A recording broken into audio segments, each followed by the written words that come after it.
As we return to Appalling Twistianity here in the Rainbow Studio of the YAHOWAH blog, we left our last program, our last episode, discussing the identity of the individual and the qualifications of the individual who would be bringing this disquieting news to Christians to let them know that the author of their New Testament, the man who wrote the first 14 letters of the New Testament and who deliberately brought Mark and Luke into his posse for the express purpose of those two Gospels and the book of Acts, and therefore the man who created Christianity, because all of those books were written before any other, was a complete fraud. And you're entitled to know the credentials of the man who was able to determine this in the 5 volumes of Twistianity, because God had a lot to say about him through the prophets. And the earliest declaration of him was likely scribed by Moshe, as he and Dode are both mentioned by very descriptive titles or names in the Torah.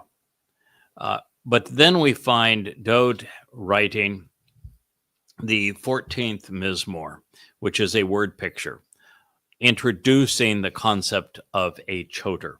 And he is telling us that this choter is going to be a rather exceptional individual. And in particular, he is going to be Chokmah. And Chokmah may be Dode's most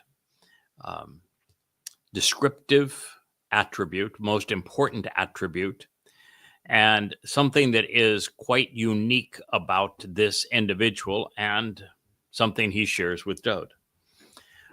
Since choter means secondary stem of a main branch, Dode being the main branch, since choter speaks of a sucker that gives productivity to a stump so that it can be fruitful and productive again. It is germane to know that last time I checked, sticks, twigs, suckers, shoots, and branches do not have the capacity for a spirit, nor the capacity for intelligence or understanding, or being a gabor, which is to be bold, but people do. And last time I checked, a branch or stem was incapable of writing a sign, and that is what's attributed to this choter. So it might be appropriate to, as we recommence in this text, to recognize that we really have one of 3 options as we move through this material, because this isn't a happenstance. The entire 11th chapter of the boldest of the prophets, Yeshaya, is devoted to a man with the 7 spirits of Yahowah, who is called the choter. And this is the same title that Dode, 300 years earlier, the king and Messiah, our Savior, wrote about, devoting the entire 14th mashal, proverb, or word picture to this same individual. And this means that you, as a listener, have a choice. You can say that God inspired Dode and then Yeshaya to write of someone that was evidently supposed to be uncommonly intelligent and bold, who would play a major role in the last days in bringing his people home, but that such a person really never exists, that there was nothing God actually was going to do to change the wayward nature of his people, that after 2,500 years of not finding anyone that would listen to him, God was just going to let the bad times roll. And who cares if anybody actually attended the Shabuah harvest or the Towrah ingathering or had a clue as to who the Adamah Parah, this productive bull, and his sacrifice was going to accomplish.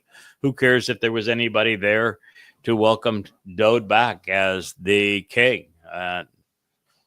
So that's one option, is that when God inspired his beloved son Dode to speak of the Choder, and then the most prolific of the prophets, Yeshayah, to address him, also in a full chapter devoted both times to him, that he was just kidding. There really isn't such a person.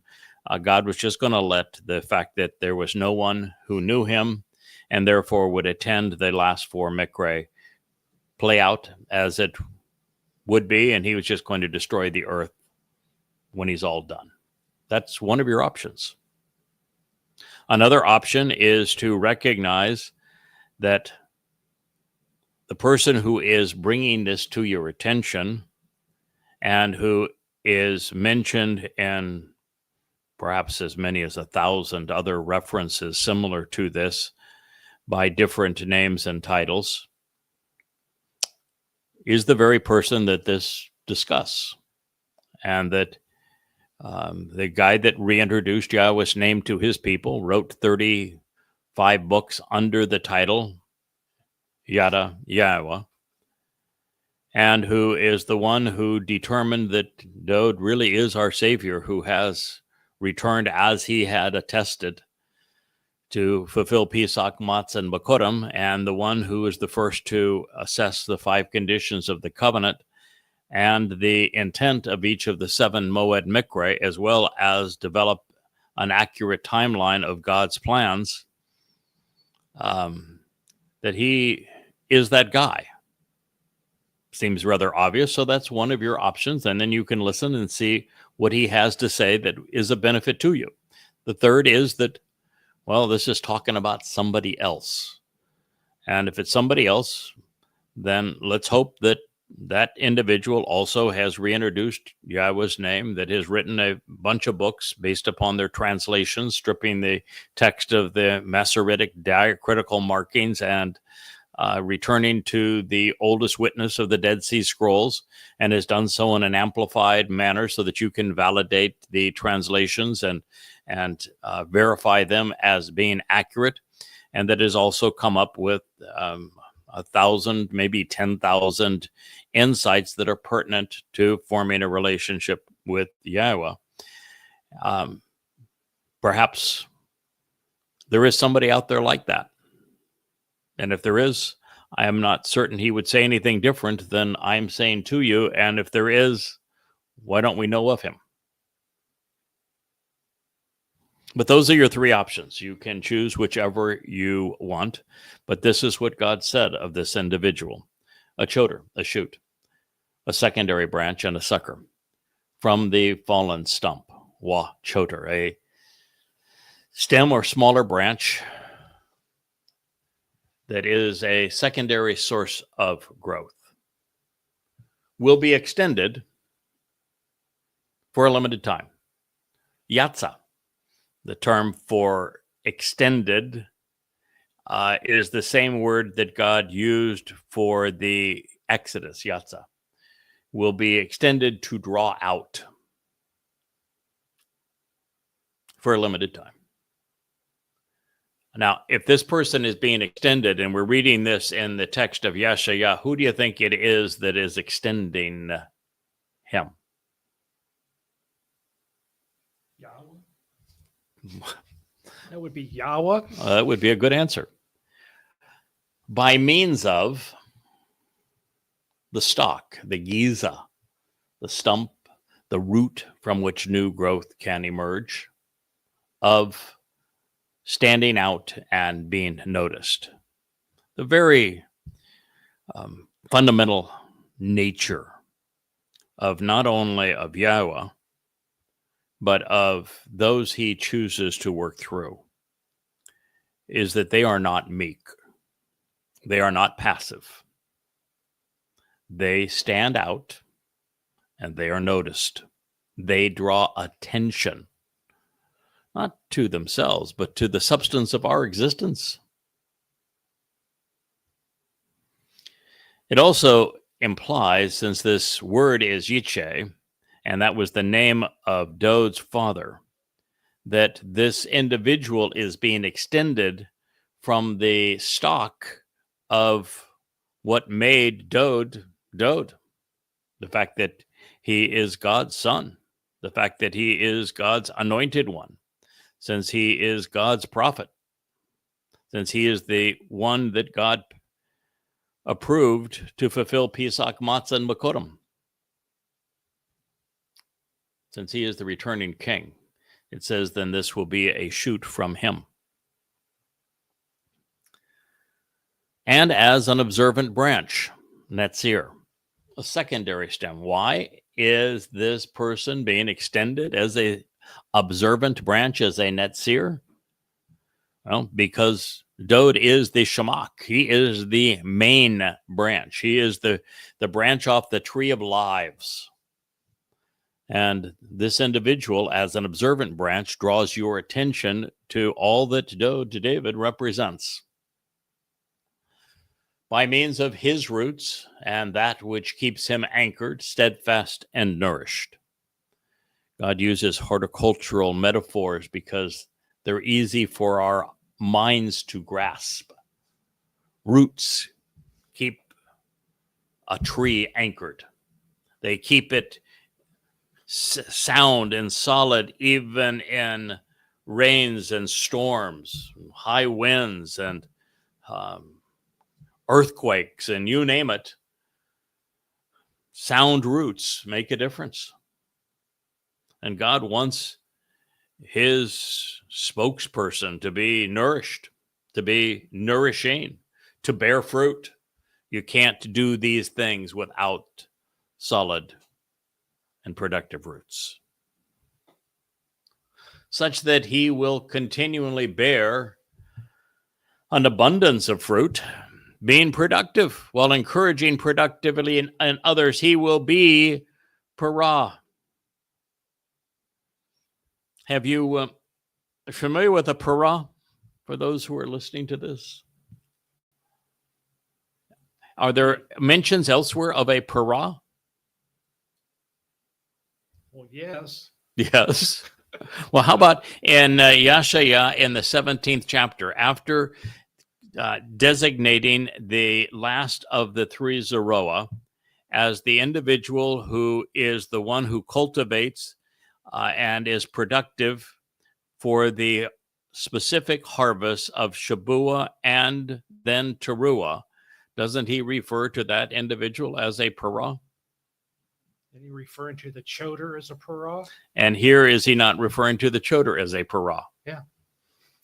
So when you look for a para elsewhere in God's story, you're drawn to the 19th chapter of the book of Numbers.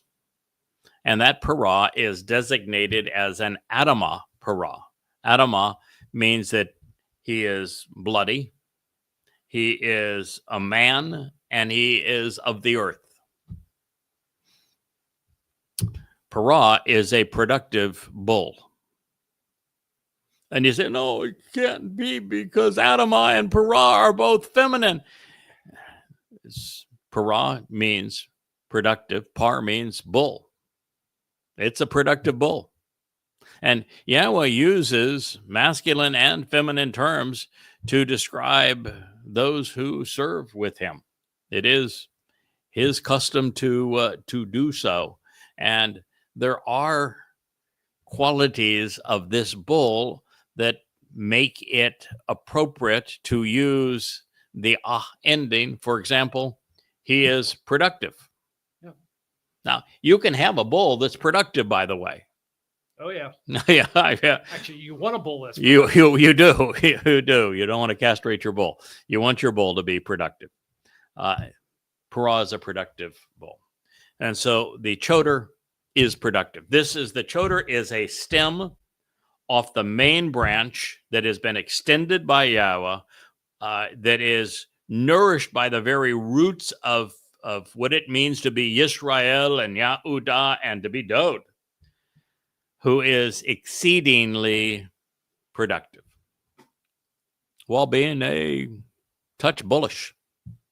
Means he's got horns. It's singular, right? Part. It's singular. It's Well, a it is. person, Well, the not, Towrah is singular. The whole discussion here is singular. There's only one person this applies to, all the way through. It is always a singular concept. And when Dod presents it in his own words in the 14th Mashal, Towrah is singular, all the way through. That's Yeshaya 11:1, and that's profound. And you would think that with something that profound, the world would be looking for that individual. Evidently not. This is because the Spirit, the Ruach of Yahowah, will settle and remain on him. This is the only time that is stated. The Yahowah will describe his Spirit coming on certain individuals, such as Moshe. Actually, he doesn't tell us that the Spirit came on Moshe. He just says that when Moshe had his meltdown, that he's going to divide the Spirit that he had given to Moshe among 70 others. The Spirit came upon Eldod and Midod, so that they could prophesy when it became obvious that Moshe was looking for help and couldn't stand being around the Israelites any longer. The Spirit of Yahweh is the thing that makes Dod anointed. Spirit of Yahweh, well, it's not called the Spirit of Yahweh, but the Spirit, obviously from Yahweh, came upon Dod when he was 8 years old, never left him. But in all of those instances, it's just the Ruach. It very even seldom is it even the Ruach Kodesh, which would be the Ruach described as being set apart from Yahweh, a part of Yahweh set apart from him. But in this case, it is the Ruach of Yahweh. That makes this Towrah unlike any other that has ever lived. And when Yahweh says that he's going to raise up the nesh, this sign, this banner, that the Towrah is responsible for writing, it's something that has not previously occurred, and it's presented as something that's going to occur in the last days. That means that this Towrah is someone who is going to emerge at the time he still has the opportunity to be productive, which would mean before the Shabuah harvest, before the Teruah harvest, and before he is called on as the Parah to fulfill the second day of Teruah. But he has the Spirit of Yahweh. That is Nuach. Nuach doesn't mean that he tangentially related. There's a reference to Daniel, who is a bit of a scallywag. He's not the sharpest tool in the shed by a long shot. And he references a spirit. But in the reference, it says, using Aramaic and Aramaic stems, that this spirit, while available, did not have any attachment to Daniel. But in this case, we're seeing just the opposite. The Spirit of Yahweh, Nuach, that means was placed upon, energized, restored, formed an alliance with, used him as a home, and remained. So the Spirit of Yahweh is at home within the Towrah. The Towrah is the abode at this moment for the Ruach of Yahweh. So if you're looking for somebody who is the Towrah, that person would have to know that the Spirit of Yahweh was using him as the abode of the Spirit, enriching the association. Now, if there's anybody else out there, please shoot me their email. I'd like to know them. God doesn't say that there's 2 of them, though, or 3 of them, or 4 of them, or a feminine variation of them, or one maybe that works as a chef someplace in Europe. Nope. He says there's 1 of them. But there are 7 spirits that are associated with this individual. The first is the Spirit of Yahowah. The second is the Spirit providing the capacity for intelligence, for comprehension, for mental aptitude, for wisdom, for the technical expertise to do what is required to process information such that insights can be derived. Chakma. So, Spirit of Yahowah, the Spirit of Chakma. This individual can't be a dunderhead. This individual is going to have a fairly significant vocabulary. Sign of intelligence is quite often found in writing. They will have written numerous books.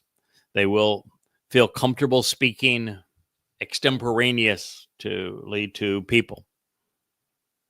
They will obviously have many, many unheralded insights that are derived as a result of not only their intelligence, but the material that they're studying.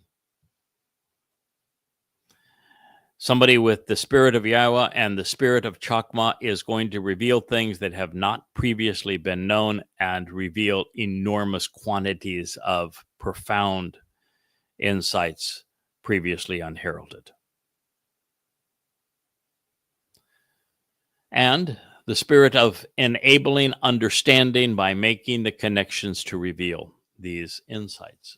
Bena. Bena is from Bien. It is perhaps my favorite of all Hebrew words. I like Yada, knowing.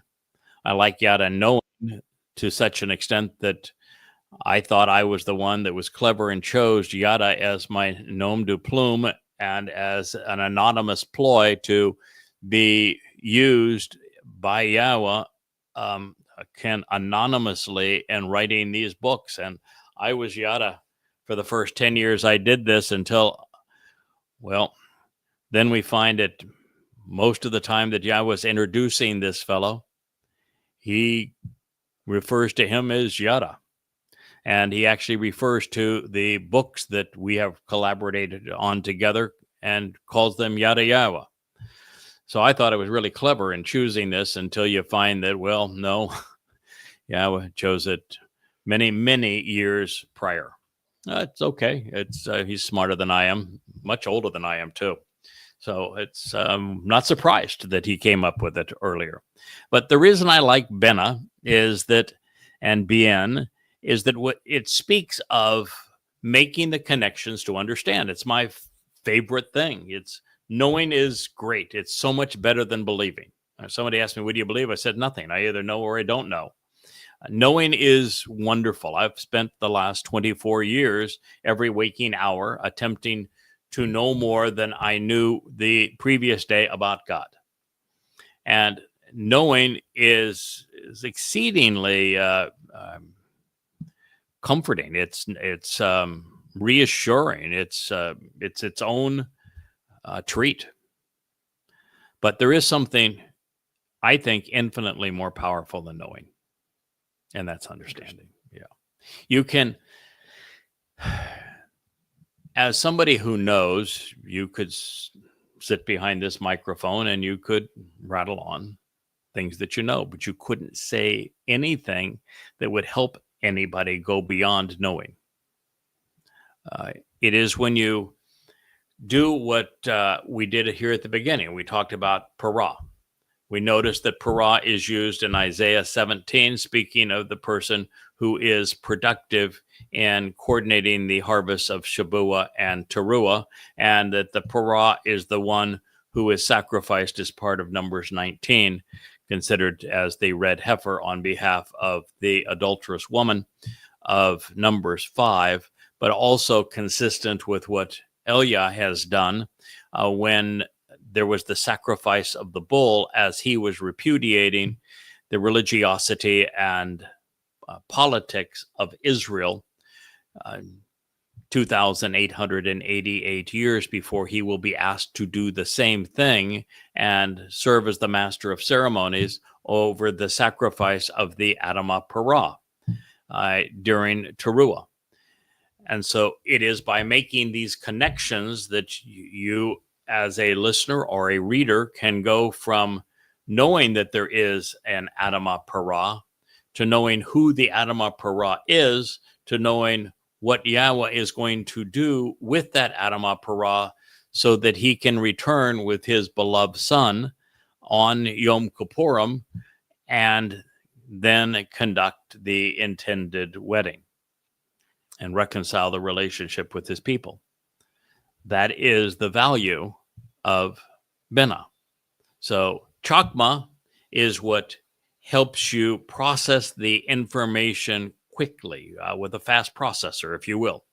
And then Binah is what then happens to make the connections, to find the common denominators, if you will, so that you can go beyond knowing to understanding, which I would say that apart just from Yahweh's spirit alone, the Ruach of Yahweh, understanding is the most powerful force in the universe.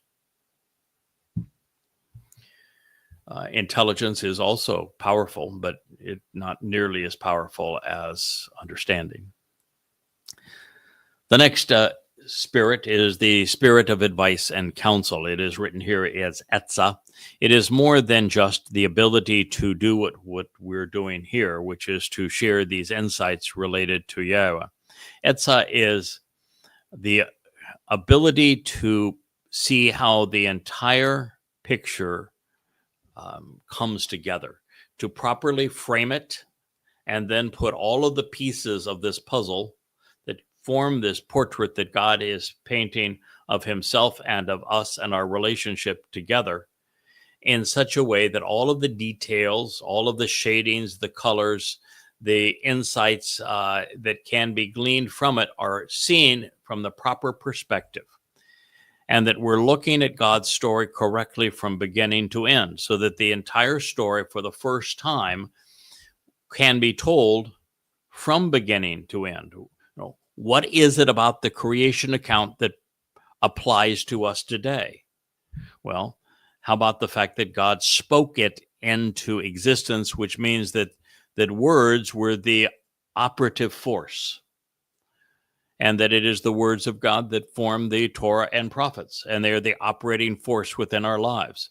How about the insight that the second day is all about Asher? It's relative and relationships that are constantly being reinforced, and that time is relative to the observer, and that therefore we can correlate creation time with human time on this planet and realize that 14 to 15 billion years in terms of universal gestation and 6 24-hour days are exactly the same length of time based upon the relative nature of time based upon the observer. Or how about we get to the fourth day of creation, where God speaks of a greater and lesser luminary. Doesn't say he created them on the fourth day. They would have existed long before plant life was conceived on the third day. It just says that they became visible as signs of the moed, of the fulfillment of these 7 annual events that God has invited us to attend for our benefit throughout the year: Pesach, Matzah, Bakodim, Shabuah, Towrah, Kippurim, and Sukkah. And he talks about the relationship at great length between the lesser and the greater luminary. And what he is saying essentially is that Dod as the sun, and God explains that Dod is returning as the sun, that the sun's light is reflected by the lesser luminary, the moon. And he also explains in the 89th Mizmor that the moon will be forever attributed to this realization of who the sun is as the greater luminary, and will always reflect the sun's brilliance. And that these two individuals are the same two individuals that are woven throughout the entire fabric of the Torah and prophets to help God's people and Goyim, people the world over, have an appreciation for the enlightenment that God is offering.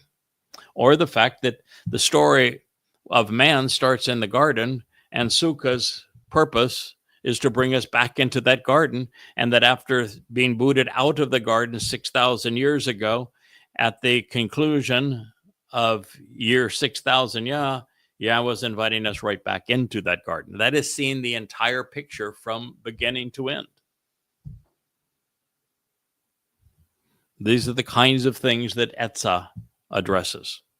And heretofore, no one had ever conveyed any of this in a way that you could see the entire picture framed, or all of the pieces of the puzzle put in the proper place, or even perceive God's story properly from beginning to end, with the person presenting a timeline to you going back in time all the way to the period forward in time when Shabuah, Towrah, Kippurim, and Sukkah are fulfilled.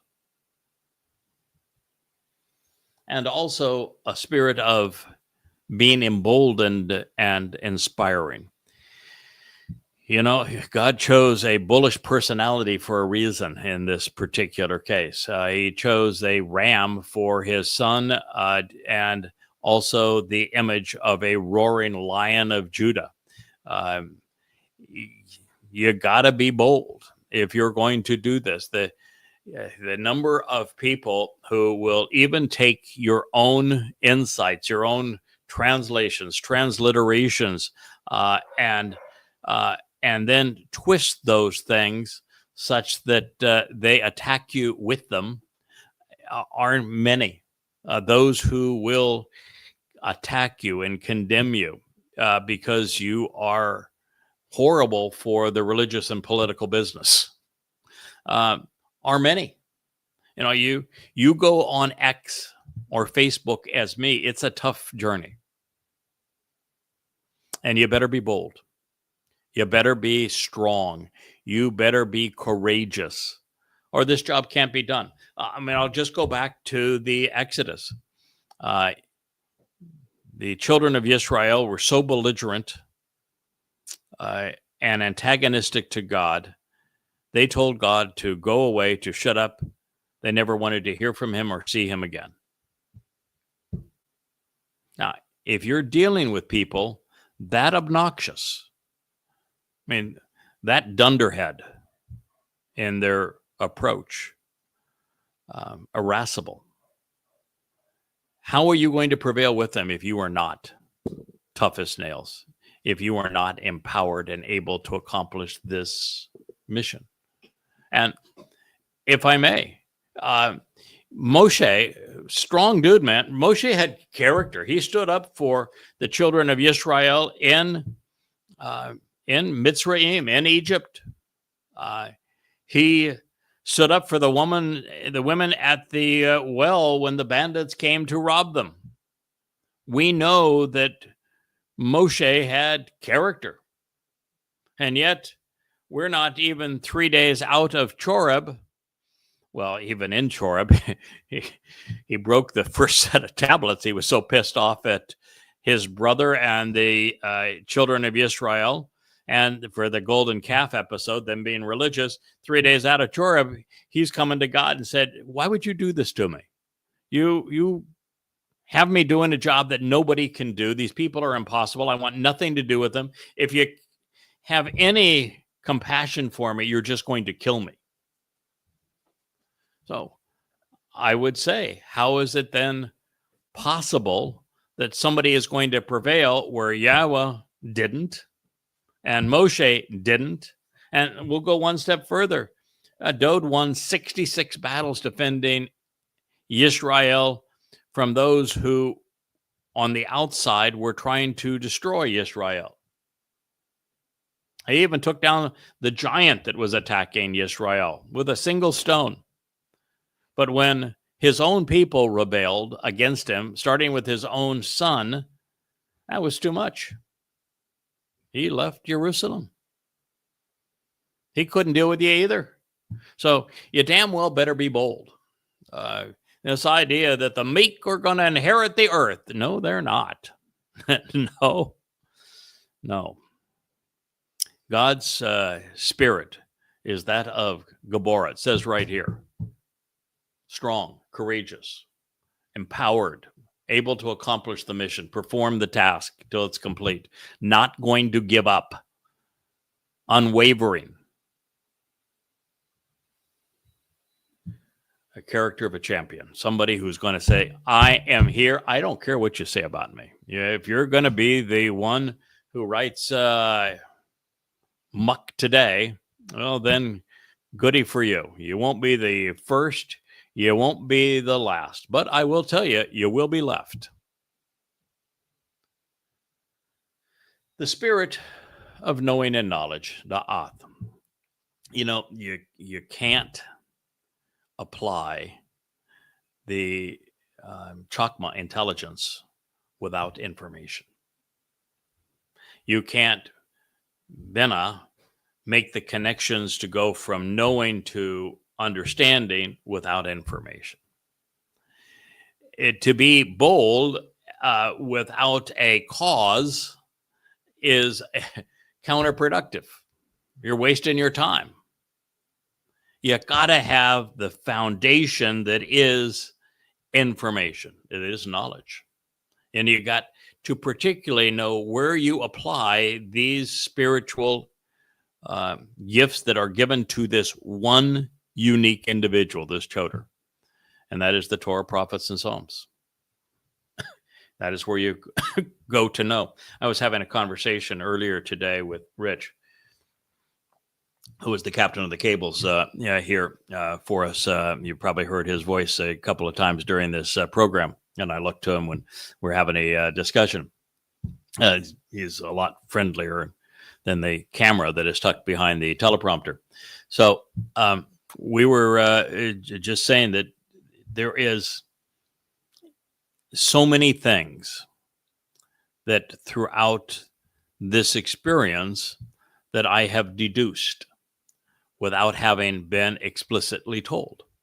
And the examples that we were using is that once Yeshayah said the last Zeroah, cultivating the harvest, is in fact the parah. And then we read this and translated and explained the story of the Adamah parah and how the Adamah parah purges the adulterous woman, Numbers 19, Numbers 5, and that this was all done previously from our perspective, after it from the Torah's perspective, by Eliah, who is the one person Yahweh is bringing back. And you say, wow, he is bringing him back because he exposed and condemned the religious and political establishment and was the one person already rehearsed as a master of ceremony over the sacrifice of a bull. And so you say, all right, that's pretty cool to make all those connections and bring all of that together. But then there's some things that would make sense, that this sacrifice of the Adamah parah takes place on Teruah, and that it takes place on the Temple Mount, and that takes place 10 days before Dod's arrives. And it has to therefore be Hasatan that's going to do the deed of taking the bull's life. And that bull then is going to be put into the altar on the east side of a restored tent of the witness that is on a Temple Mount that is no longer featuring the scars of Alaska Mosque and the Dome of the Rock, and that it will face the Mount of Olives as a by design were to be the stadium seats, and that that bull is going to be ignited, the flames, by Yahweh, and it's going to be showered in water so that it can cleanse all of those around, which means that Yahweh is going to release those showers of waters. And all while Eliah serves as the master of ceremonies.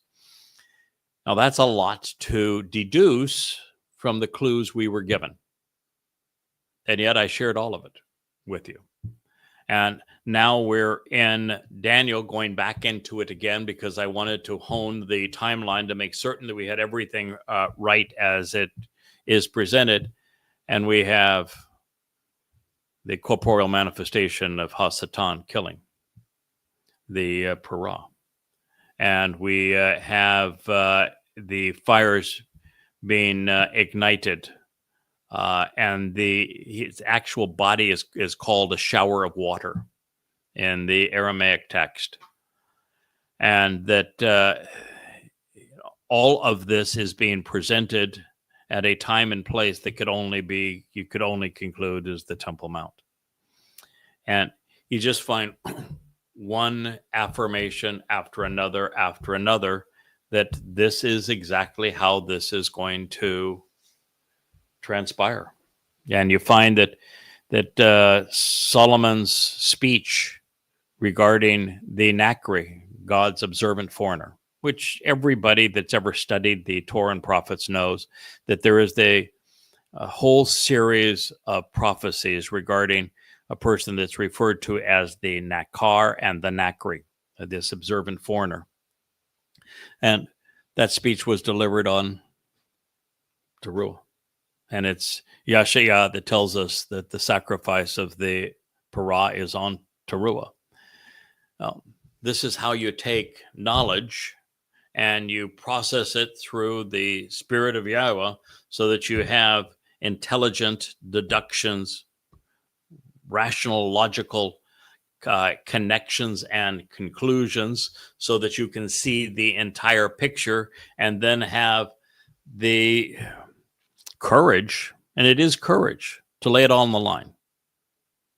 And life for me here, I live on a beautiful island. I have a beautiful wife and a wonderful family and this home here. And I came in a sleek airplane and a beautiful boat. I didn't need this.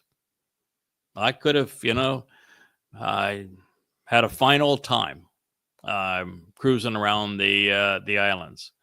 And with every one of the 1,000 insights that I have shared, I make myself vulnerable. Another idiot can go and try to pick that and try to find something that they can quote mine from some other place to say, well, it can't be true. Thousands and thousands of insights that I have written and shared with you, conveying the spirit of knowing and knowledge. And you better have thick skin if you're going to do it, because there's a lot of naysayers out there that are exceedingly jealous, have miserable lives, and are looking for something that they can do to tear others down to make them feel good by comparison. So it is a tough damn job. This last spirit is the spirit of Yira. Yira is a word also that I was unique on. It is almost always translated as fear, of terror. And so this would be saying that Yahweh gave the Towrah the spirit of fear, of fright, of terror. And what I learned really very early on is that Yara and Yare can mean either that, fear, terror, anguish, or it can mean to respect and revere, to view as awesome and be inspired by, and that the context determines which of those apply. And when it's applied to the spirit of Yahweh, it would be reverence and respect. And so what he's saying here, this person has the spirit such that they will revere and respect Yahweh, not fear Yahweh. You can't do this job if you're afraid of your boss. If you're afraid of your boss, you aren't going to write anything. You're not going to publish anything. You're not going to say anything for fear of being wrong and being chastised for it.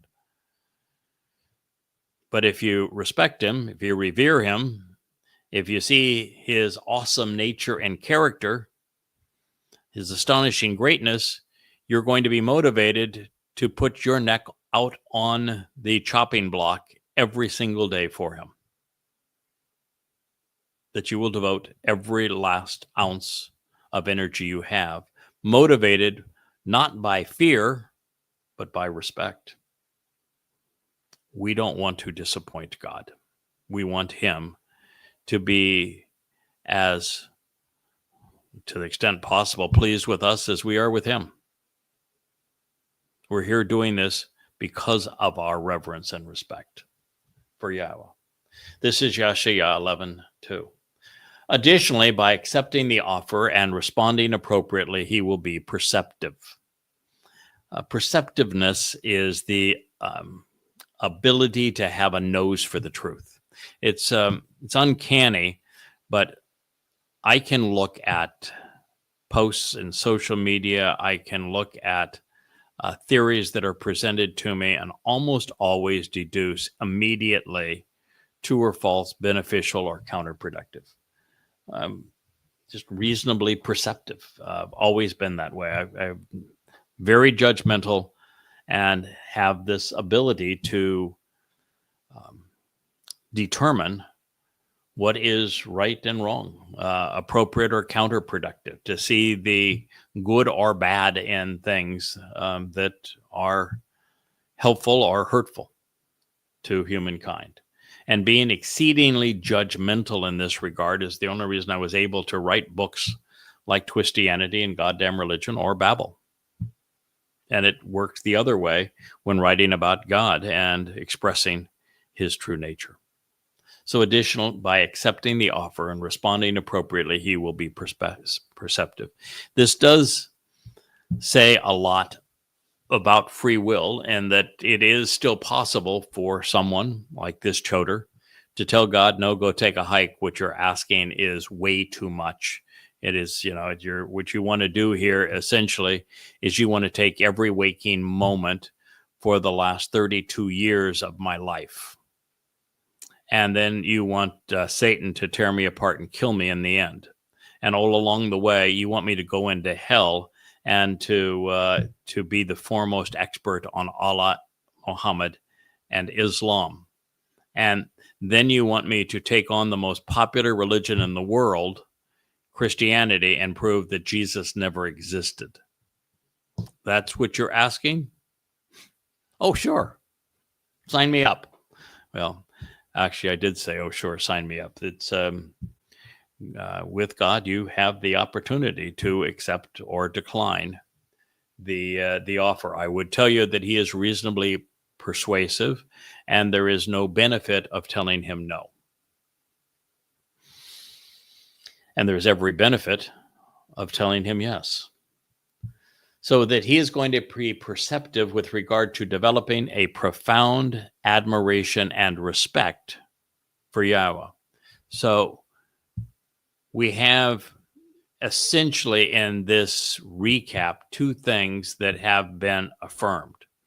That even with the value of the spirit of Yahweh, the spirit of Chakma, of intelligence, the spirit of Binah, of understanding, the spirit of Gabora and strength, the spirit of Etzah, of being able to provide advice on the entire portrait that God is presenting, and the spirit of knowledge and respect, so that you know who to respect and where it serves as the foundation. God is doubling down on saying that with all of that, the thing that makes the biggest difference, the thing you want most to appreciate from this collaboration, is that this man is perceptive, and that by being discerning, he is going to develop and convey his admiration for Yahweh. And that's the intent of it all. That's why the books are called Yada Yahowah. That's why this is the YAHOWAH blog. It all comes down in the end to developing a respect for Yahweh, of doing the opposite of what Christianity, Islam, and Judaism have done. They've all written Yahweh out of their religion. And I have made Yahweh central to the relationship. Therefore, it will not be by an appearance or vision seen with the eyes that he will decide. And so he is saying that there are prophets who have been taken forward or back into time, and that by having them go back or forward into time, or just to have the vision of what happens previously or in the future revealed to them in their minds, they're in a position to write about what they have seen. That is a form of prophecy, either past or future. He's saying it's not going to be that way. Well, the reason it's not going to be that way is for the first 24 years of doing this, virtually everything that I perceived was deduced from the words that God had previously conveyed through his prophets. So I didn't need visions. I just studied his words. So it's very different. Now, that is not 100% true as we're going forward. I have seen now, for the first time, a vision of what things will be. I have not presented it as prophecy, and I have subsequently learned that everything that I had envisioned was conveyed previously through the prophets, which is the events around the return of the two witnesses and the celebration, if you will, of the sacrifice of the Adamah Parah. So that's the one place where I have shared with you that I saw something in my mind of how this was going to play out.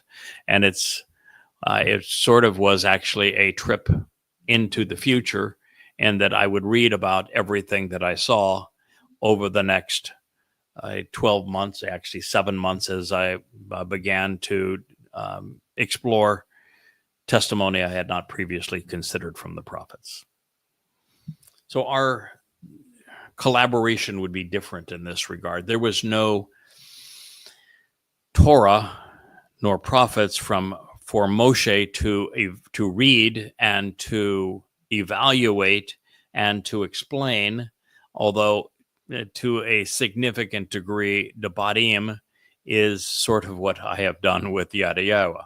He was given Barashith. He experienced Shemoth and Kara, and therefore he elaborated on it during Debadim. That's pretty similar to what we're doing, giving the written text and explaining it. And Dode, for the most part, spoke of things which were yet to come, and he only wrote a couple of odes to the Torah, but his odes to the Torah were quite brilliant. So Dode had to have been given insights that others had not seen so that he could write, for example, of his own crucifixion. So he says he will see that he will decide, Shafat, that he will confront the evidence and be judgmental, which is central to our relationship. Also, it will not be by hearsay what is heard with his ears. I'm not going to pass on to you what others have told me. I have avoided, like the plague, reading the analysis of others. You know, somebody will say, well, did you read so-and-so? Or this person has an interesting thing. No, I don't. I read the Torah, prophets, and Psalms. And everything that I say about God is based upon the Torah, prophets, and Psalms. Hearsay means nothing to me. If somebody says, I had a dream, I'd like you to analyze my dream, I'll say, nope, I'm not going to do that for you. So, no, there is no hearsay involved here. So it will not be by hearsay heard from his ears that he will make judgments or prove his arguments. No, I prove all of my arguments based upon the Torah, the prophets, and the Psalms. It says he will exercise good judgment. He's going to be judgmental. He's going to be really, really judgy. It also says that he's going to be the one that's going to be adjudicating. So that, just as a suggestion out there, I mean, you can make your own call, but since there is nobody else that has ever fit this depiction, and this says that I'm going to be judgmental, I'm going to be the one that adjudicates these matters, you probably don't want to challenge what we're doing together. It's probably not in your best interest to say have 60 posts under Q and pound your chest using insights, transliterations, and translations that you have learned from me to say, no, I'm going to try to just piss you off. Maybe not the best call. So he will exercise good judgment. He's going to be very judgmental, make lots of decisions, adjudicate the matters, and resolve disputes by being someone who seeks to be accurate, honest, and forthright, being fair and correct. No one, I don't think, who has ever written books has gone back and spent as much time correcting the books when, in fact, we learn something new. So we have striven to be accurate, to be honest, to be forthright, and to say, this we know, this we don't know. And when we learn something new, something additional, we refine our understanding, we go back and we make those adjustments. So we have worked very hard to be Tzedek. In fact, everything related to Tzedek has been a celebration of this whole experience with YAHOWAH. It's how I was able to prove that that the Quran is not Tzedek, that the New Testament is not Tzedek, and that Dode was Tzedek. So Tzedek is the operative, defining, foundational term of our collaboration. I know what it means to be accurate, to be correct, to be forthright, to be vindicating. And I know how these things apply to Dode. I know how these things apply to YAHOWAH, and I know how YAHOWAH has had them apply to our collaboration together. With regard to opening the doorway for the discerning, in this particular case, YAHOWAH is giving the Towrah a little too much credit. It's kind of YAHOWAH's style, but it was Dode, his son, that opened the doorway. All I'm really doing is revealing to you that Dode opened the doorway by fulfilling Passover. So do you get an attaboy for saying, yes, Dode is the one who opened the doorway by fulfilling Passover. It is the doorway to life, and you ought to follow him through. Do you get an attaboy for being the first person to figure that out and to share it? Probably. Does it do Dode any good to have fulfilled Pesach if nobody knows about it? Not really. So, does this fit the idea of a greater and lesser luminary? Absolutely. It's the lesser luminary's job to reflect what the greater luminary has done. So it fits this, but it's Dode that that opened the doorway for the discerning. I just shot a light on it so that you would understand what God is offering through his son. It says he will provide proof using sound arguments. He is going to be a person who is evidence and reason driven. He is going to judge, be correct, and engage in dialogue that is both confirming and condemning, depending on what choice you make. So if you bring something that you have deduced from something that you've translated or I've translated, and I find it to be consistent with everything I've learned from God, I'm going to commend you for it. And if you say something that's counter to what I know that God has conveyed, I'm going to condemn you for it. And if you don't like that, then just stay away, I guess is the best answer, is just to stay away. I'd rather be corrected than condemned. I would rather be, yes, if I'm wrong, I want to be corrected. Yes. That's my my strong preference. And I think, well, we had this idiot today that went off the deep end, tearing off his shirt so that he could do videos on how on how big a nincompoop he is. And it was when I corrected him for something that he had said that evidently he didn't like being corrected. And I even did so nicely. But nonetheless, we digress. You need, in this doing this job, you're going to wield words wisely. You're going to offer proof and evidence and make conclusions based upon reason and logic. Then it says, with everything out in the open, doing so fairly. This is a unique aspect of my style. First of all, every book is offered in its entirety for free. You can't make things more out in the open than that.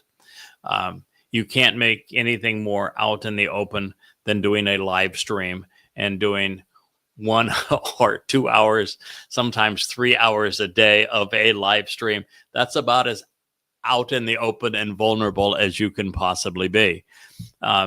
The very foundation of what I'm doing with YAHOWAH on your behalf, and God's conveying all this, not for me, but for you, because he wants you to know who this individual is, know how this individual has been equipped so that you can capitalize on what this individual has to say. That's the whole purpose of this. And the foundation of my books is an amplified translation style that I invented. And it is the first translation style that is not only open, but everything fairly presented, words up, if you will, on the top of the desk as you read these books, because I take the most generic form of every word and I present it within a parenthetical after a bold statement of what God has conveyed, such that you can copy and paste that word into any lexicon or Hebrew English dictionary to validate that the translation is true. It is the most open and honest way to go about it. Even if my translation is so radically different than everything you've been accustomed to before, I will explain my thought process and the etymological history of this word and its verbal actionable root, so that you would know how I came to that conclusion. And if there are nuances that are afforded by the volitional moods or the relational stems that convey an added meaning to the testimony and the narrative that's beyond what you can fit into the translation, we'll go there. We'll have this open and honest discussion all along the way. It is the thing that has caused thoughtful people to be drawn into the fellowship with YAHOWAH and the covenant as a result of these writings, because they are so open and honest. Everything on top of the table, cards face up. It says that this is all on behalf of the sincere who are seeking straightforward answers. This is from the Hebrew ana, which is another one of probably the 10 words that I'm most are best known for having analyzed correctly. And I've shared with you Yara versus how it's rendered versus my understanding of the word is a wonderful example of that. But ana is one of those as well. Ana is rendered in the context of YAHOWAH's invitations to meet with him as affliction, as debasement, of harming oneself. And yet the primary meaning of the word is to answer, to respond, to be receptive, to be someone who is willing to accept an offer after thoughtful deliberation, and their response becomes a word that they will stand behind. It is about constantly thinking, making declarations and providing a witness that is sincere.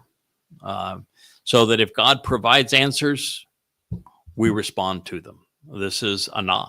It is a marvelous word which is perfectly suited to be used by God in the context of his invitations to meet with him 7 times a year. And it says that these answers are for those in the land. Then it says, he will strike, verbally attacking and disabling. So the choder is not going to be a pussycat. He's like a bull. He's going to be on the attack.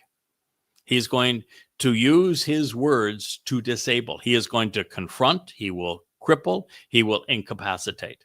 He will be sarcastic. He will mock. He will chastise. You don't like those things, you're not going to like him very much.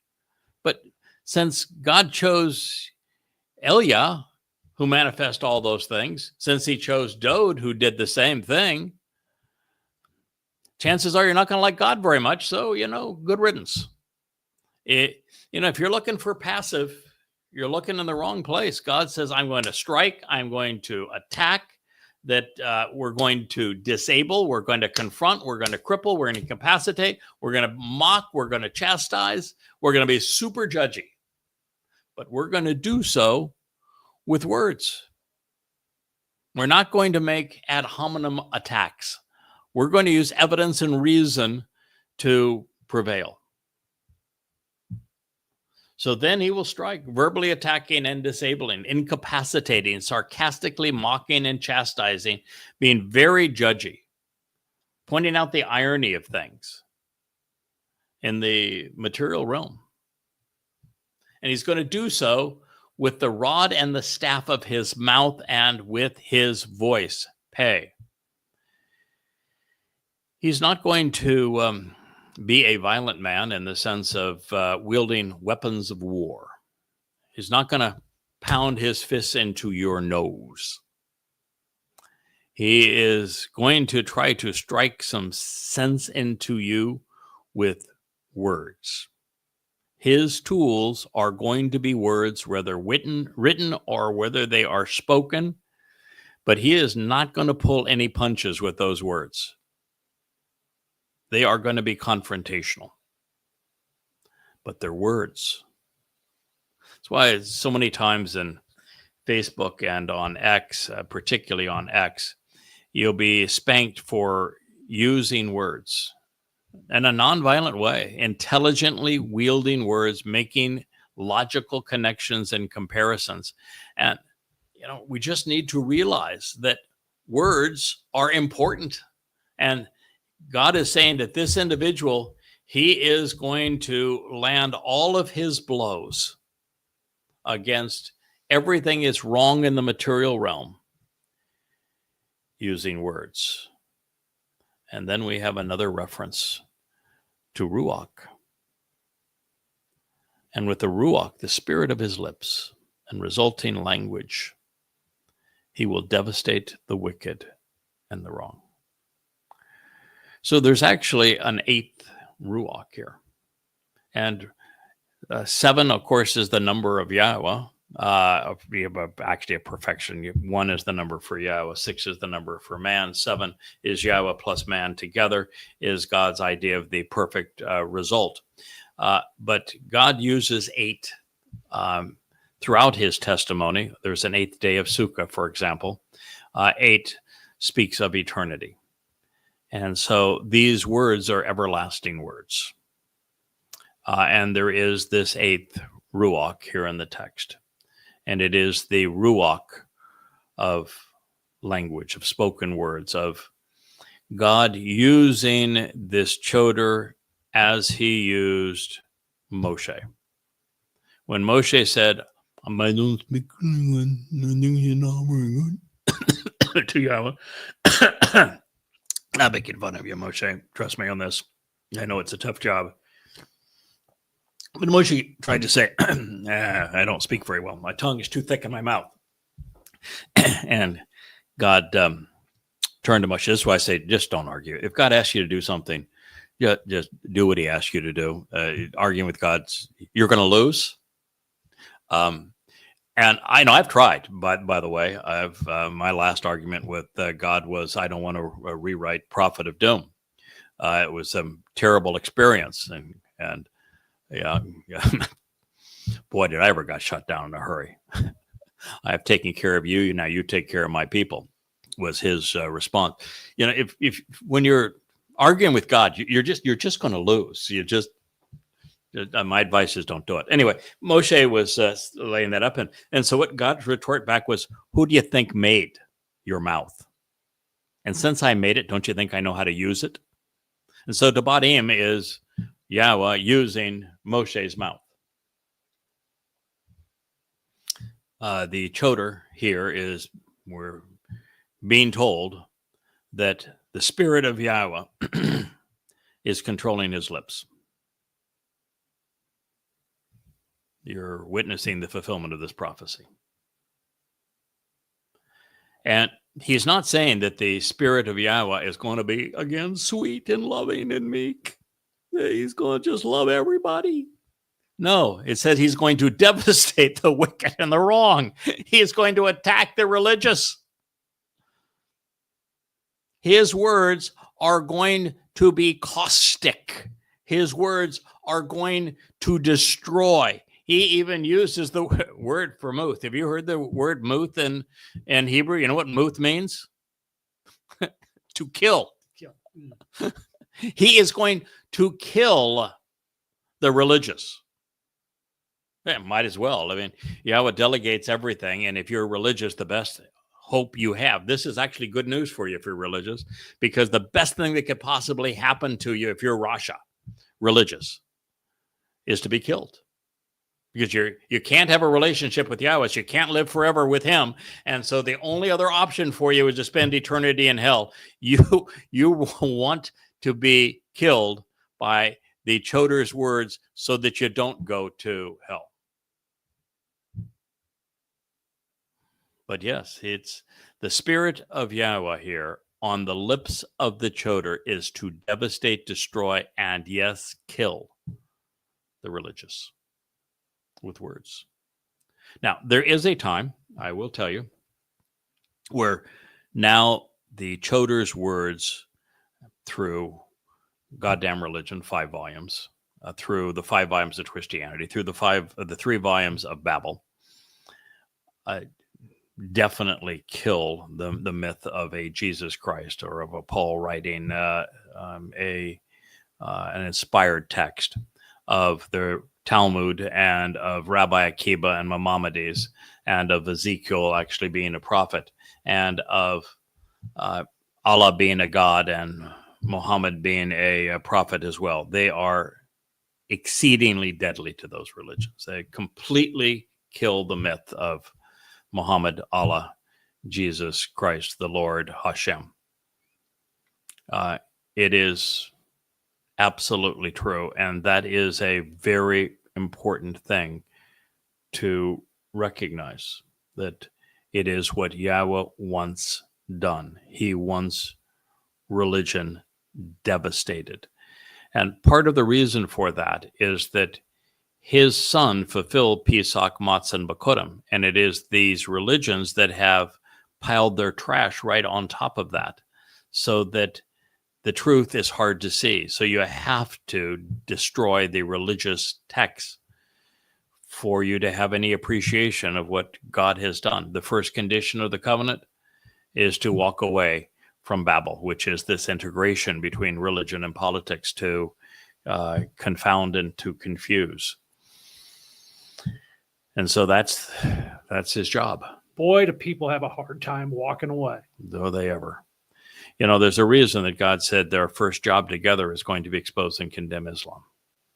Yep. And shortly thereafter, we wrote the books to expose and condemn Christianity.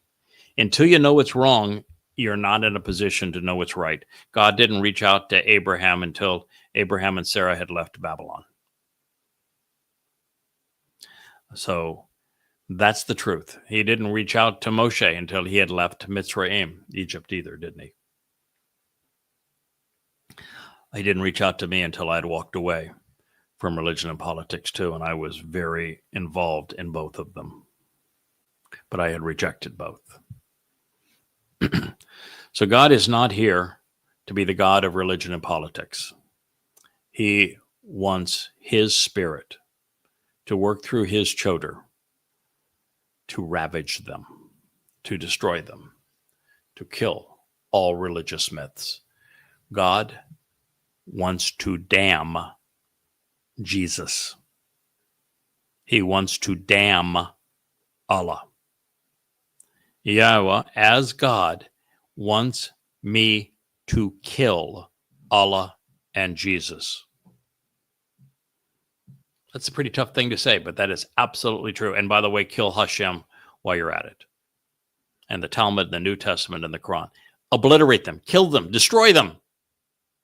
They all got to go. They all have to go. And it is the best thing that you could possibly happen, because for those who have been the biggest advocates of these plagues, they aren't going to have that luxury. They are not going to die. They're going to spend their eternity in Sheol.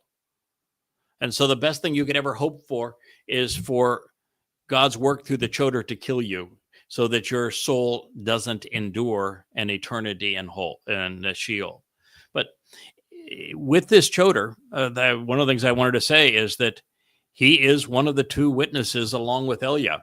And when Elia and I return, our words will be deadly. If you have come to do what so many have tried to do, to denounce Yahweh, to promote Jesus or Allah or Muhammad or the Torahless one at that point, Donald Trump, if you come to advocate on behalf of Marxism or MAGAs,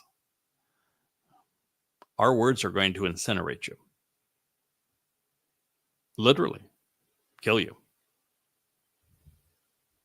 So you may want to think that one through as well. That's Yeshayah, Isaiah 11:4. It says, being right, correct, and honest will be the belt around his waist. Will gird him. Will clothe him. Will adorn him. You know, the Yeshayah, the most prolific of the prophets, speaks of this man from Edom. Now, the man from Edom and the Nakar, the observant foreigner, are obviously one and the same as the Towrah as well. And he says that this man from Edom is dressed appropriately and that he will save many. And this is Yeshayah saying the reason he's dressed appropriately is he's girded around his waist with trustworthiness, with being a restoring and reliable witness, emunah, with integrity and dependability, such that his testimony is real, it's genuine, it's steadfast, it's truthful, it's honest, it's valid.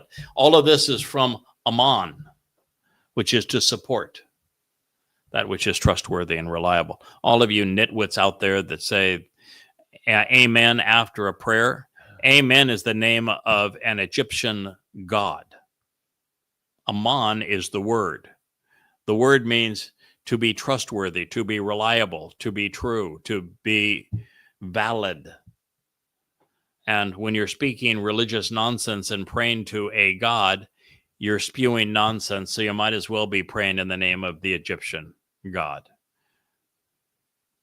In the name of God, amen. You're right there. You got that part right. It's just that it's dead ass wrong. So the trustworthy and reliable nature of his witness is how this man, the Towrah, is girded. By the way, stems don't dress. So he was still talking about a man, masculine singular, all the way through here. He is a reliable witness. And it will be the band that is girding him. It's the belt around his manhood. It makes him such that he is invigorated and productive. So this is what Yahweh had to say. This is Yeshayah 11:5, and we're just beginning this analysis of this person that Yahweh said was going to be the one who excoriates religion killing it. Well, you need to know who this individual is as we then tear the Christian New Testament to shreds. You'll understand why we're doing it together.